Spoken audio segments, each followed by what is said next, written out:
Become enlightened, have fun, and tell all your friends and family to share with everyone they know. You can find us on Facebook and stay up to date on our Facebook group, or find us on Twitter, Instagram, and TikTok. Our podcast can be found on Libsyn, iHeart, Spotify, Google Podcast, and more.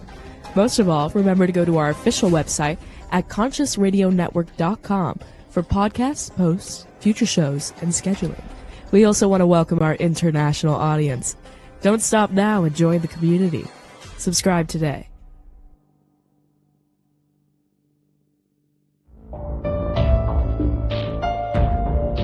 This is the Conscious Radio Network.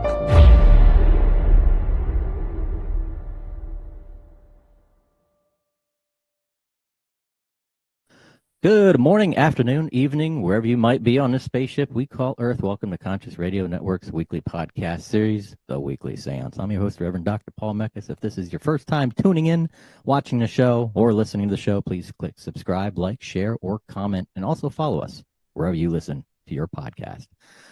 Today, Dr. Dream is with us. Kelley Sullivan Walden is an award-winning international best-selling author of 10 books. Her latest, A Crisis is a Terrible Thing to Waste, The Art of Transforming the Tragic into Magic, named Women's Best World Book of the Week and Aspire Magazine's Top 10 Most Inspirational Books. Kelley is a dream expert, certified clinical hypnotherapist, inspirational speaker, workshop facilitator. She holds a doctorate degree in interfaith studies. Her unique approach to dream work led her to consult with thousands of individuals, from Fortune 500 executives to celebrities to stay-at-home moms. She's had the honor of interpreting dreams for Dr. Oz, Ricky Lake, George Norrie of Coast to Coast, and hosts from The Real, Topher Grace, and Housewives of New York and OC, and many more. Let's welcome to the show, Kelley Sullivan Walden. Oh, whoa. Where are all those people? We have an audience. Whoa. I didn't realize they were going to show up. Right? Hello, Reverend Dr. Paul. So great to be with you. Good afternoon, Kelley. Welcome. It's an honor for you to be with us today. Honor to be with you, too. And I love the name of your show, The Weekly Seance. Thank you. Thank you. It took a little while took some spirit, literally, to come up with that. I have a great song. I'm going to send you a song my husband wrote called The Seance that's for this musical he's working on. I think you'll dig it. Awesome. I can't wait. Yeah. Sweet. Something with the actor. Yeah. So how did you get into this? How did this all transpire? How did this move you into working with people and dreams and interpreting and Okay, so I get asked this question a lot, and I think I'm going to answer it differently with you because I think you can handle it. Right. I think your listeners can handle it and your viewers. I think, okay, this is what's just coming out right now. I think we are all aligned it's almost as if we all have this spiritual umbilical cord that attaches us to our highest self, to God, the universe. And there's a very specific path for all of us if we choose to accept it. Yeah. And when we step on that path, it's like everything lights up, kind of like the ding, ding, ding at Las Vegas. Like, when we win a slot machine game, it's like, yeah. And then when we step off it, it's like a wah, wah, like things just get hard and difficult. So I think we can have ideas for how our lives are supposed to go. And sometimes those ideas are aligned with what we are actually here to do. And sometimes they're not. Sometimes it's a product of conditioning. So I feel like I've done both. I've stepped on the path that I thought I was supposed to have, only to have doors and windows and all manner of things closed. And then there's this path that I had never consciously thought I would step out on, as this Dr. Dream path. But it's the path that there kept being bells and whistles, lights and flashing lights, and more and more affirmations. And it's kind of like the fish that's in water with a bunch of other fish who's teaching swimming lessons. Yeah. I mean, we're all dreamers. We humans are a dreaming species. We all dream every night. We all have a sense of a dream. There we go. Right over there. Nice. Yes. See, you get it. I get it. And it seems that it's just part of my destiny that I was supposed to be that fish among us that says, hey guys, we're dreaming. Let's look at this. Let's just stop taking them lying down. Let's shine some light on them. So little by little, I was a kid who had a lot of very vivid dreams, like most kids. I just happened to have a partner in crime, my sister Shannon, who is a year and a half younger than me. She and I had tandem dreams as a kid. So that was kind of a profound step onto the path. Not only was I remembering dreams, she was remembering dreams. We were talking about dreams, but lo and behold, it turned out that often we were in the same dream at the same time that had nothing to do with the television we were watching or anything happening in our lives. So it was like we were psychically connected and interacting in these dreams. So I think that just added extra mojo. And then years later, I decided to become a certified clinical hypnotherapist. That was about 30 years ago. And that took me deeper into understanding the subconscious mind, really learning from a clinical perspective how the subconscious mind works and why and how dreams are such an important aspect of that.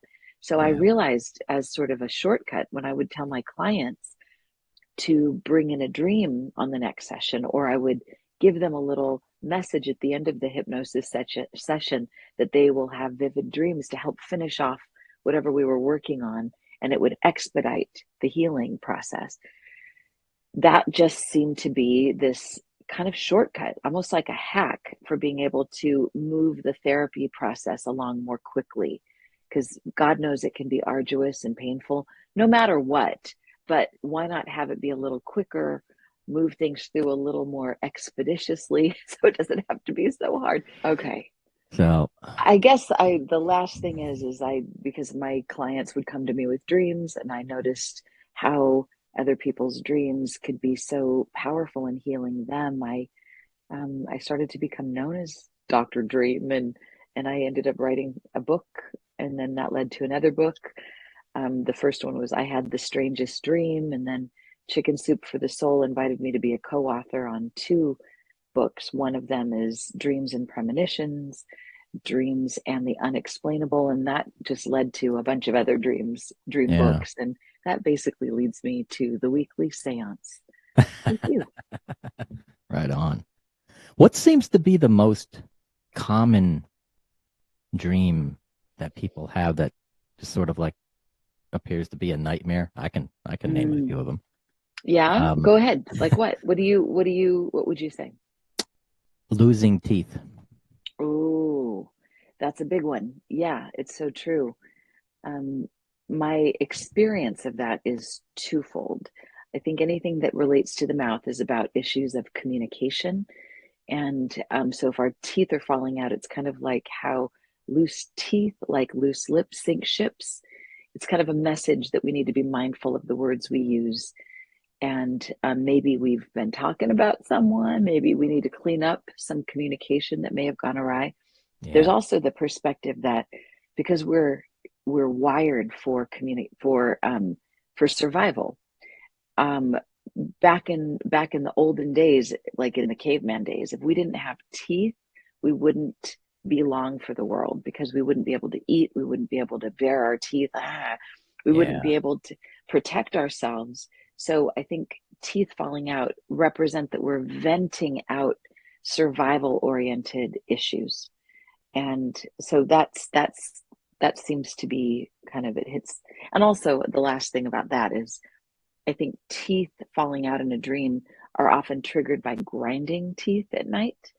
And I talk to a lot of dentists that say that they find that it is the nicest people that grind teeth the most because they just, they don't say it's like they're afraid to say something mean. So they kind of grind it back. Like they say the nice thing, but they're like, argh. So I think if you're having those dreams, it's because you're a very nice person that might just need to write a venting letter to get it all out of your system. But that's one of the most common dreams that people bring to me, definitely on the nightmare side of things. Yeah. Yeah, because it can be a nightmare. You wake up, you're like, oh my God. You're like Oh, checking it's your mouth, terrifying. looking in the mirror. It's like, Right. wow. Yeah, it just, yeah. Right. It's also, I think, because it relates to our face and Hmm. like, oh, people, it's what people see. So it's also our ego and our fear of losing face, Yeah, losing our dignity, our like, we're not going to look cool. We're not going to, like, what will people think? So there's all that, which is, it's what we do. So our dreams are helping. There's such, I always say, my latest book is a crisis is a terrible thing to waste. yeah, But I also like to say a nightmare is a terrible thing to waste because these dreams are trying to help us resolve an issue so that we can function more smoothly and more gracefully, more confidently in our waking lives. true, true. Yeah. Um, and a lot of, yeah, and dreams are therapeutic. They have a therapeutic way of telling us something, but learning how to read it, it it it Yes. it can be quite. I mean, there's so many books out there about dream Yes. interpretation, but how many are truly kind of, I wouldn't say true, but more accurate, you know? Right. And it could be loosely, it can be very loose too, because I mean, something that means one thing for another could mean something Sure. completely different for somebody else. Right. Right. Because the truth is, I think any dream has so many varieties of perspectives. I always like to say that any dream or any dream symbol is like a diamond and there's many Yeah, facets. So there isn't just one hard and fast rule. This is what it means. There's so many nuances, but in order to, we can't spend all day working on our dreams. I mean, we've got to be able to have kind of a bada bing, bada boom way of being able to move through. So I like to say, here's one of the hacks for understanding what our dreams are telling us. Consider that they're on our side and they're trying yeah, to help us out. They're trying to give us a gift. So if that dream were a gift, if it was trying to enlighten us, then from that perspective, what does it mean? So for example, if you're talking to somebody in a foreign and you're in a foreign country and you don't know the words they're saying, but if somebody says, everybody in this country loves you and they all want to give you a gift, well, that helps you. That gives you a little bit of a step up on understanding what they have to say. They're not trying to hurt you. They're not trying to steer you wrong. They're trying to help you. They're trying to love you. So that gives you a step toward understanding, at yeah. least getting in sync with it. And then we can start breaking the dream down symbolically. Hmm. I have a jet set formula. I call it the jet set formula because I believe our dreams are all trying to help us fly and Yeah, also come in for a landing once we arrive, once we wake up, like to become more grounded as we walk. I have a free jet set formula worksheet that I give to people for free on my website on kelleysullivanwalden.com, but I can talk you all through it if you want yeah, to. yeah. Yeah. Absolutely. Okay, so the J. So once you have a dream, you remember the dream. Write it down Yeah, first thing. You've gotta put it in physical form, otherwise you can't do anything with it. The J stands for just the facts, ma'am. So you don't have mm, to know what the dream is telling you right off the bat. Just simply remember a few facts from the dream, a few couple of details, even if they make no sense. Just the facts, ma'am. You're not here to judge. You're just writing down the facts. So that's the J. The E is for the emotion. The emotion, the feeling tells us a lot more about the dream than just the facts. So this is taking it to the next level. When we understand how we felt, if we were running, if we were flying, most people having a flying dream is just exalting, but some, it's scary. They feel like they're out of control. So you have to ask yourself, what was the feeling of this dream? yeah, And the emotion. The T is for the title. Imagine that your dream was a movie and give it like a blockbuster, whatever the title is, first thing that comes to you. If it was like on a marquee, what would that be? The boy running from the red dragon. I mean, it could be whatever, like the teeth falling out in front of junior high school kids, yeah, whatever it is. And then if you want to get fancy with it, give it a subtitle. So that's the T. The next S, this is where it starts to get really juicy, is where we start breaking down each symbol. So S is for the standout symbols. And my recommendation is that you pick out 3 of the primary symbols in your dream. If you do more than that, then it tends to become a daunting task. If you do less than that, then you don't quite get the benefit, even though you could just grab one standout symbol and what it means to you. So, for example, I like to say that just because you dream of a dog, even though I've written dream dictionaries, that doesn't mean that it means like consider that this is a possible definition, but you need to check in with yourself and ask yourself, what does this symbol mean to me? For example, dog. I love dogs and I've been bit by dogs. And I know some people are kind of on one side of the fence or the other. And so you have to ask, why might this dog be in my dream? What does this mean to me? Yeah. And then we go to the E. The next E is for enlighten. It's a big word. And enlighten basically represents if every dream that we have comes to us in the service of our health, our healing, and our wholeness, our edification, they're trying to make us better. In other words, they're trying to enlighten us. They're trying to give us some kind of a message about what to keep doing or what to stop doing or who we might want to check in with. They're always trying to propel us forward towards our next step in our evolutionary path. In other words, enlighten. So ask yourself, if this dream, even if it's a scary one, how might this be trying to enlighten me? That's kind of what you journal about. And then the last thing is take it to the streets. This is where the dream airplane comes in for a landing. So I believe every remembered dream requires some form of action in our waking life. So this is where you ask, if I was going to take some action on behalf of the wisdom of this dream, what might it be? And it might be something wacky, like you're going to wear some crazy costume that you've had hidden in the back of your closet just for today, or you're going to dance to some strange music, or you're going to ask your boss for a raise, or you're going to go to the doctor for a checkup, or do something in the physical world that reflects the wisdom of the dream. That's jet set. Wow. Now, there is something, how a nightmare, like nightmares, or something, how to make these nightmares, or what appears to be a nightmare, into the right mare. Right. Yeah. Exactly. So in my book, A Crisis is a Terrible Thing to Waste, I talk about this Ogle formula. So sometimes in nightmares, one of the biggest remembered nightmares is being chased or having somebody that is more powerful than you trying to get you. And it's almost as if we assume they have the advantage. They can see us and they're coming toward us. But I suggest that we turn the tables, that we become the ogler.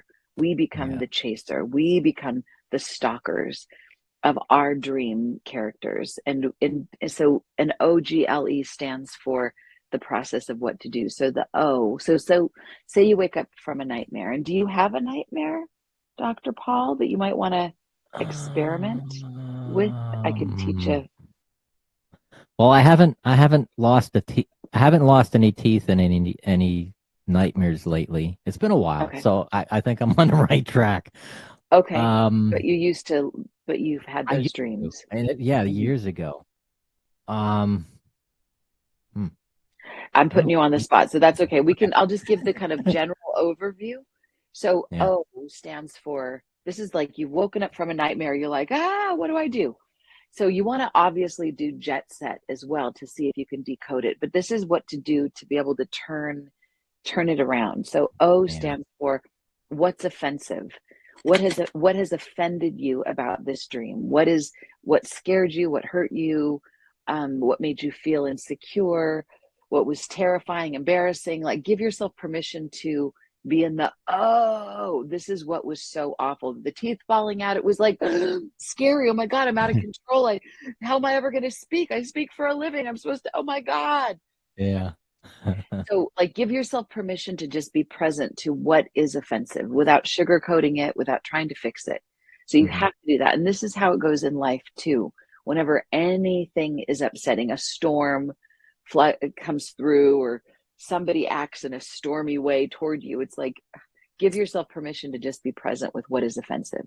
Once you get that out of your system, then you move to the G, and the G stands for what's good about this offensive thing. So what's good about teeth falling out in a dream, for example, we could say it's bringing my attention to communication issues. So maybe I have an up leveling that needs to be done. Maybe there's something I need to look, maybe I need to apologize for something or forgive somebody for something. So what's good about this is that even if it's upsetting, it's bringing something up. This means by definition that you're ready to hear it, you're ready to see it. We don't, I mean, like the universe doesn't give us more than we can handle. So it means we can handle it. That's part of what's good. And it means that it's better. I mean, I always like to think of it like an indicator light coming on in our car. So we're driving down the highway, having a good old time, and then all of a sudden, check oil, check oil, check oil. It's super annoying. We don't want to. We want to go where we want to go.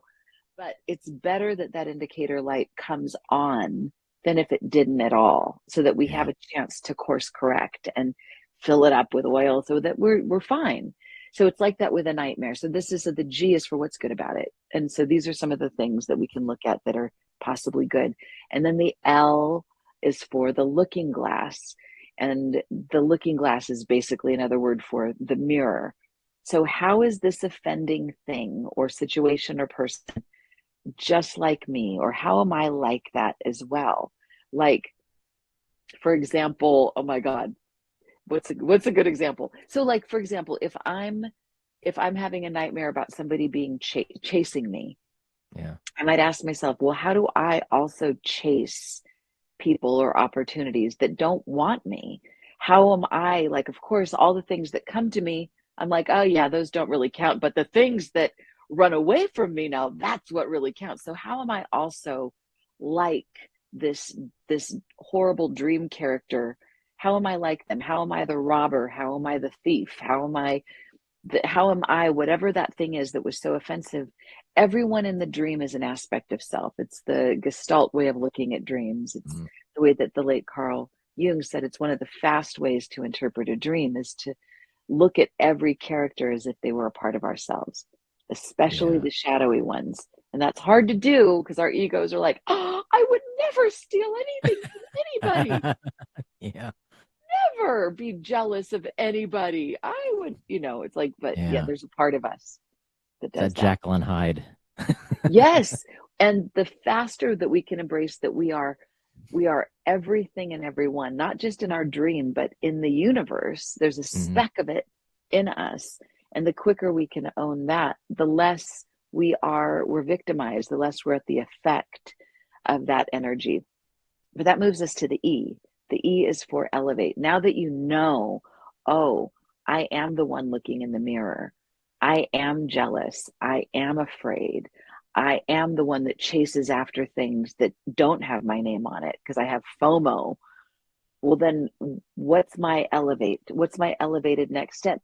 Maybe it's to appreciate the things that I do have and to refrain from chasing after the things that don't have my name on them. Or to, instead of being jealous, it's like, well, maybe acknowledge that I'm jealous, but maybe take some action to have the things that I'm so afraid that I might not get. It's like, maybe, nothing's going to come to me if I don't take any action. So to take some elevated step. So the O is for what's offensive. The G is for what's good about it. The L is for the looking glass mirror. And the E is for elevate. Yeah. That was a lot. Yeah. But it works. And it works. And it does. Now, to get metaphysical, this is all metaphysical. I mean, but everything is really metaphysical. Tell us about your near-death experience. Oh yeah, that was one worth ogling. Let's see. I'll try to do the nutshell version of it. It's a very, very long story, but the nutshell is in 2008, in August 2008, it was like it was almost August 8th. It was the day before, I believe, because that was my 40th birthday, 8/8/2008. And Wow. I knew something significant was going to happen for my birthday. I had no idea it meant I was going to die. Um, I It was a lot of things that kind of built up to this perfect storm, but basically what tipped it over the edge was I ate an edible. I didn't know it. I was at dinner with friends and we were waiting for our food to come, and my friend opened up this beautiful chocolate chip cookie that she had baked, and she Oh chopped it into man. quarters, and I had never had anything like this, and I gobbled down my quarter. It was really just like the size of my thumb. It wasn't very big at all, but I Yeah. gobbled it. And she said, "Oh, I probably should have mentioned it's a special cookie." Like, oh, well, how special? I mean, no big Oh. deal. It's just a cookie. Yeah. So before, before I knew it, probably 30 minutes in, usually that's when they kick in. Um, the room became like a locomotive that was charging through my head. Like everything started to everything started to come in like fast, like Yeah. overwhelming succession, and I Sensory all of overload. totally, and I passed out on my husband's shoulder. My hair flipped Wow. in front of my head, my face. So my nobody knew that I had checked out. They just thought I was being lovey-dovey. Yeah. So they continued to talk and have their conversation, and at some point they said something that I should have responded to, and they finally realized that I was unresponsive. And so Dana kind of shook me, and then they were like yelling at me, slapping my face. They threw their ice water on me, and I was just Ah. checked out, and I started to lose the color in me as well. So Oh by the wow. time they called the paramedics, my friend Ron took pictures, and I was kind of like a ashy shade of grayish blue. Like I was not in my body. And Yeah. so the ambulance, did all the things. They put me on a ventilator, and they were checking my pulse, and they were doing all the things that they had to do. And meanwhile, I was flung like a stone, like a pebble out of a slingshot, and went flying into what felt like the aurora borealis.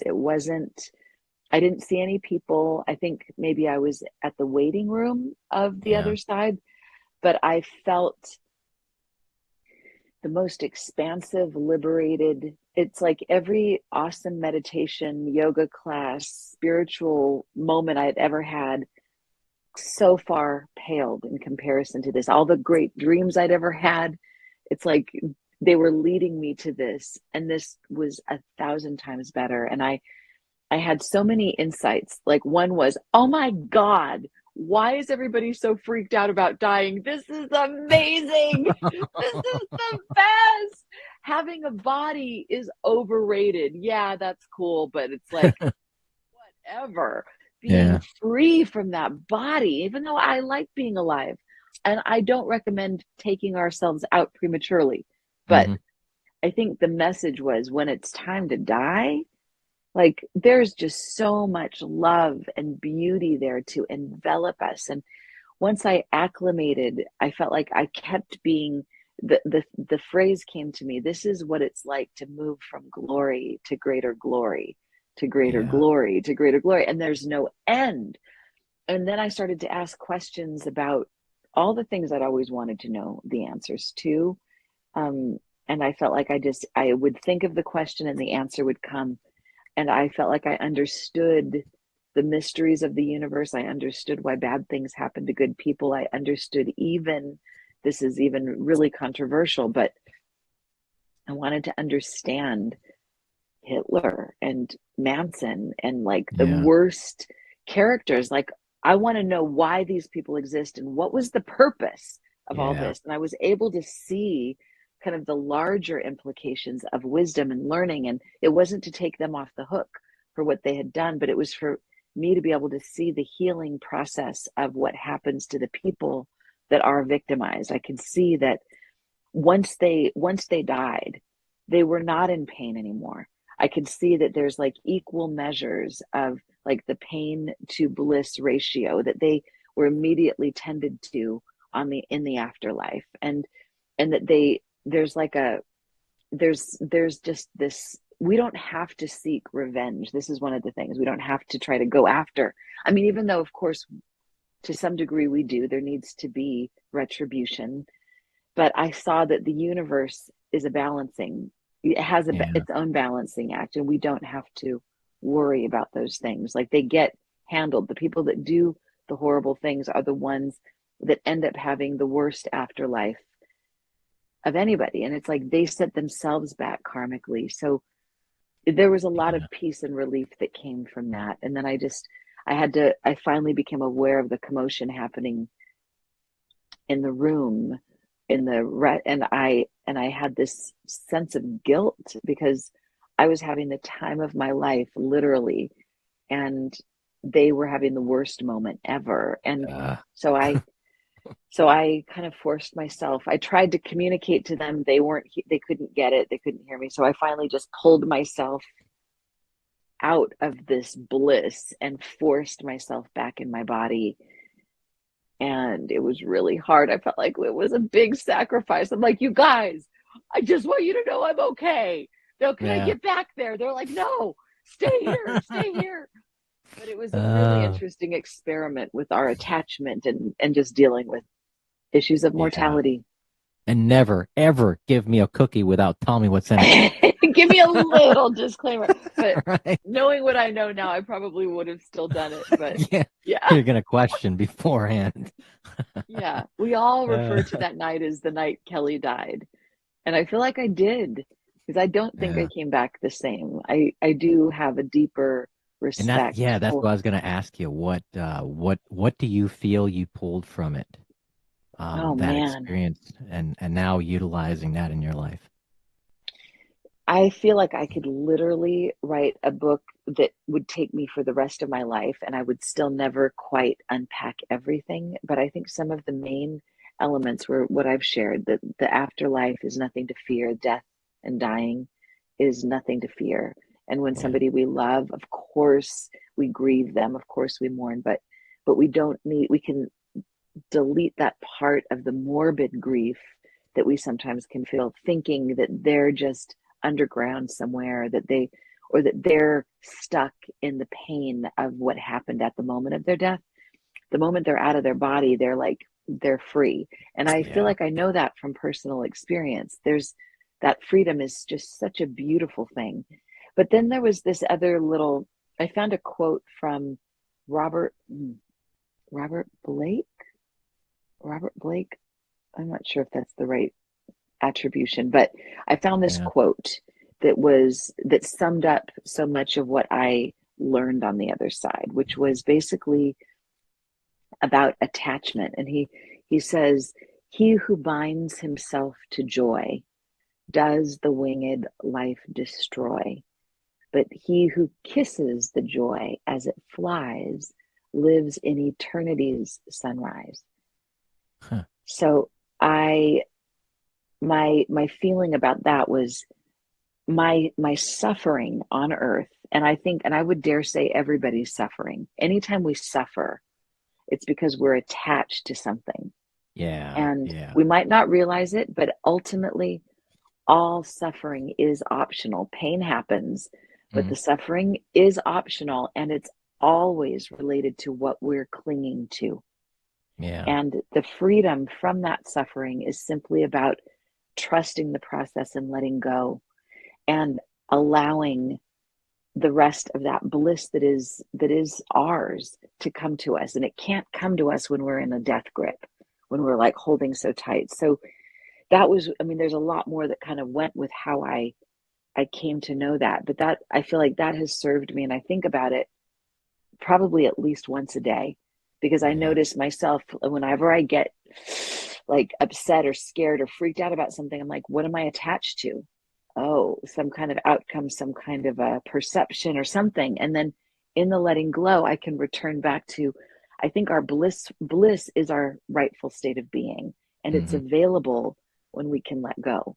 But we can only let go if we trust that what we're letting go to has our back and really knows what it's doing. Like we surrender, we're letting go of our will, but surrendering to thy will, which is far superior to any little bits of a semblance of a life that we could cobble together on our own.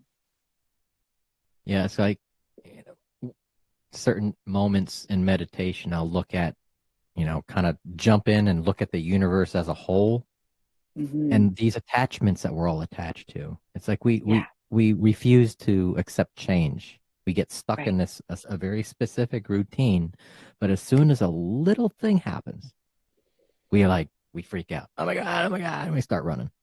Right. And I tell everybody, it's like we have to expect change. Nothing is static in the universe. Nothing. Right. And we have to accept that. Right. And it's the hardest thing to get, because it's part of the nature of being human to be attached. I mean, there's so much psychology about attachment theory, like a child to its parents, to its caregivers. Like in order to survive here, we have to cling, we have to attach. And there's a healthy way to do that. But but one thing that I noticed on the other side, and it was happening so fast, it was as if I was on a conveyor belt of infinite bliss. And as I was like speeding along this like jetway, there was just wave after wave of beauty, blissful insight. And I had this kind of funny, cartoonish moment that I was picturing myself. I thought, God, if I was in my body, I would be like Lucille Ball in that episode where she's trying to stuff all the chocolate, and she's on the conveyor belt and it's going too fast, and she's like, oh, I gotta eat it, stuffing it in her bra and like in her pants. But I realized that's how we humans do. Anything good comes along, we're like, that's mine, that's mine, that's mine. I've got to grab it, because it's as if to say, I live in a adversarial universe, and I have to get my good where I can, because I don't trust that the universe will deliver more. So if this is all I get, then I'm going to grab it. Mine, mine, mine. When we don't understand, like on the other side, the good was happening at such a speed that I couldn't keep up with it. And the best I could do was to just breathe it in and say thank you and absorb it as best as I could, and then let it go so that I could be present for the next batch that was coming my way. Yeah. And I realized life is just like this. It's just a little bit slower. So we don't necessarily know where the next good thing is going to come from around the corner, because we just can't see it, but it's coming. So if we knew that for a fact, we would never have to cling or attach. Like if somebody wants to leave us, then we'd be like, oh my God, I love you. Thank you so much for these wonderful experiences. Okay, bye. Bye. Yeah. Bye-bye. And bye-bye. Because we'd know there's somebody else that's coming in, or another opportunity, another thing. And we would want to ready ourselves for that. And we can't be ready for it if we're like, if we're turned around sideways, then we just block it. And then it gets all constipated, and then we're not in the flow. So we want to just better at letting go. That was my big takeaway. And I need to tell myself that every day, because the nature of being human is to grab on. We do that by habit. We can't, and I think no matter, I mean, Daniel Brinkley, I don't know if you know who he is. Yeah. I tried to get him on the show, but he's kind of locked into, he's locked into like 5 contracts. I'm like, oh man. So Daniel, I got to meet him after this experience, and he's been a teacher and mentor of mine ever since. And even he, who's died so many times, he still clings. He comes back and says, okay, I'm not going to do that again. But then he gets right back in and he clings. It's what we do, except we hopefully do it with a little less fervor, and we're a little more apt to let go when we need to. Yeah. Yeah. Wow. Something like that. That is awesome. Yeah. If you ever see him, tell him about the show. I will. Yeah. He's elusive. When he shows up, he shows up like gangbusters. Yep. But you never know when that's going to be. Even if he's scheduled, don't count it. You never know. We love you, Daniel. You're amazing. Yep. So your new book, which they could find on your website, "A Crisis is a Terrible Thing to Waste," Yes. is on your website at Yeah. And there, www.kelleysullivanwalden.com. exactly. KelleySullivanWalden.com. And I give for free my Jet Set formula Yeah. worksheet as well as the Ogle worksheet. So I give those things away for free on KelleySullivanWalden.com. Just sign up Awesome. where my little newsletter thing is. It's one of the free gifts. But the book is, you can find it anywhere books are sold. Yeah. Amazon, Barnes and Noble, Books a Million. But your local bookstores, I always recommend that you order from them. That's the best. But yeah. Yeah. Now, you're giving away a luxury retreat, 6-day, 5-night It's to somebody Costa already Rica. got that. Somebody already won, Ah, unfortunately. But yeah. people can, if they want to go and they mention you, I'll give them $500 off the retreat if they want to go to that. So Okay. this is it's a luxury retreat in Costa Rica in June 6th through 11th. And we will be doing dream work, deep dive dream work, as well as learning how to ogle our waking circumstances as well as our dreams that are a little bit more challenging. So they And okay. yeah, They there do will have be time yoga because and this will broadcast on oh, May 19th. oh, perfect. There's still time. So yeah. Get a last minute ticket. Sometimes the Heck best yeah. tickets can be found. Yeah. Heck yeah. Yep. So you can find out Awesome. about that on KelleySullivanWalden.com, and on social media. I'm Kelley S. Walden on Twitter and Instagram and TikTok. Yeah. You just put in my full name, Kelley Sullivan Walden, on those, and on YouTube and Facebook. Kelley Sullivan Walden Dreams is my Facebook page. Oh, okay. Yeah, with the dream. Yep. And then your YouTube is Kelley Sullivan Walden. Yes. So Yeah. All of that's good those, to you should keep be able to everything find me that simple. one. I try. Oh my God, believe me, I've done the non-simple way. I'm trying to scale everything down to simplicity. Not easy. Not Yeah. easy.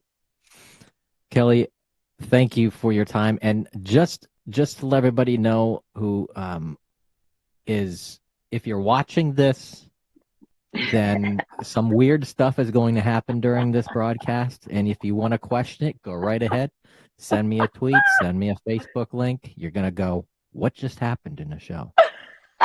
This we had to record this show. Actually, we had problems at the beginning, and then we had to pick up at a later time. So you'll get it. So Mercury retrograde. We were right? recording on the first day of Mercury retrograde. We're like Yep. 4 days into Mercury retrograde now. Yeah. So hopefully this is all still recording. And it works now. Yes. And let's see if people can spot what happened. See if they can Yeah. notice the difference. Yeah. Let's see how Yeah. observant they are. Exactly. I don't think so, and I don't think any of my background changed a bit, but maybe. I don't know. Maybe. We don't know. We're not going to give them too many hints. Can't I make it know. that easy. Yeah. We're gonna throw some Easter eggs in there. That way they can guess. There you go. Exactly. Yeah. Kelley, namaste. Blessings, my friend. Thank you, Dr. Good Paul. luck on your book. And Thank you. it's been a pleasure. And the next book, let me know, and we'll talk about it. Oh, actually, I have two things that just came out. Yeah. These are Oracle decks, Dia de los Muertos Oh. and Luminous Humanness. These just now came out, like within a week ago. I saw the Luminous Humanist on the website.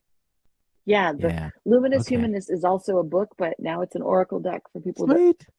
yeah. Awesome. So check these Okay. babies out. Sweet. Yeah, and I'll There you have go, something everybody. else coming around the pike. Cool. I'll keep you posted. Yeah. Kelley, thank you again. You have a wonderful rest of the week anyway. And until next time, keep me posted. I will. Sweet dreams. Awesome. And it stopped storming, so we're in the clear. Woo! Okay. Anymore. Well, you have a wonderful day, and everybody who's watching Conscious Radio Network, the weekly seance. Until next time, we will see you next week. Actually, no, this is the end of the season, so we'll see you in 2 weeks. Yeah. So, Wow. Sweet. y'all have a good one, everybody. We'll see you later.